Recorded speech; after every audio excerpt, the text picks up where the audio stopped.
He believed that if God was dead, everything became permissible, and then spent his entire life trying to prove whether that was true. Fyodor Dostoevsky did not write to entertain. He wrote to survive his own mind.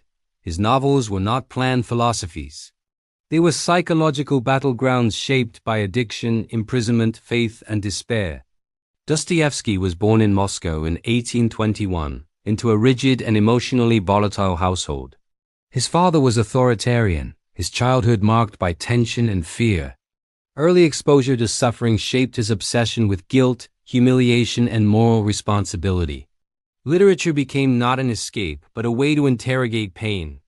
His early success as a writer was brief. In his 20s, Dostoevsky was arrested for involvement with a radical intellectual circle. He was sentenced to death. At the final moment, standing before a firing squad, the sentence was commuted to hard labor in Siberia. This experience fractured his identity. The confrontation with imminent death permanently altered his understanding of time, freedom, and meaning. Nothing written before Siberia resembles what came after. Imprisonment stripped Dostoevsky of intellectual abstractions. Surrounded by criminals and violence, he encountered raw human nature without theory. What survived was a brutal insight. Suffering does not automatically ennoble, but it reveals. After release, he emerged deeply religious, yet haunted by doubt. Faith became necessity, not certainty. His adult life was marked by chaos. Dostoevsky struggled with epilepsy, extreme poverty, and a severe gambling addiction. He repeatedly wrote under crushing deadlines to pay debts, dictating novels at a pace that mirrored panic. This urgency shaped his style. His characters think compulsively, argue internally, contradict themselves, and spiral toward confession or collapse. They do not behave rationally. They behave truthfully. In novels like Crime and Punishment, The Idiot, Demons, and The Brothers Karamazov, Dostoevsky explored the consequences of moral freedom. What happens when individuals place intellect above conscience? When suffering is rejected as meaningless?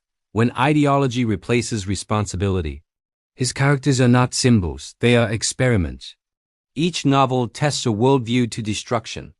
Dostoevsky's greatest contribution was psychological depth. He anticipated modern psychology by decades, revealing unconscious motives, self-deception, and the human desire for punishment. He believed that people seek meaning even through suffering, and that freedom without moral limits leads not to liberation but to despair. He died in 1881, respected but not fully understood. His legacy grew as the 20th century unfolded, influencing philosophy, psychology, theology, and literature. Dostoevsky remains relevant because he refused to resolve contradictions. He showed that human beings are capable of both faith and cruelty, compassion and nihilism, often simultaneously. To read Dostoevsky is to confront uncomfortable truths about responsibility, freedom, and the cost of belief. Like the video, subscribe, and continue watching to explore the lives that shaped ideas.